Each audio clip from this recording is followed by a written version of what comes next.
Hello বন্ধুরা, কিছুদিন আগে আমি শেয়ার করেছিলাম আমার গাছ থেকে যে আমি আম পেড়েছি এটা আমার 12 মাসি আম। কিছুদিন পর পরই আম হয়। এই আম পাড়ার পরে যখন আমি আম পেড়েছিলাম তখনই দেখেছিলাম আমের বোল। এর কিছুদিন পরে দেখো আবার আমার গাছে আম হয়েছে। আমি ওই দিন ছাদে গিয়ে দেখলাম আমগুলো বড় হয়েছে।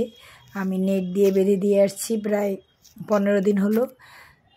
এই দেখো আমগুলো খুব হয়নি, অল্প কয়েকটা হয়েছে, তারপরও খুবই আনন্দ লাগে।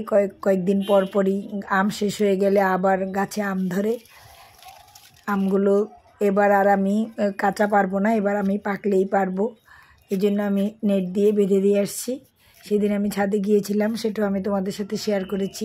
ওই ছাদে গিয়েছিলাম আমি এই আমগুলোকে বাঁধার জন্য, যাতে আমগুলো পেকে যায়। এই যে আমি নেট দিয়ে বেঁধে দিচ্ছি।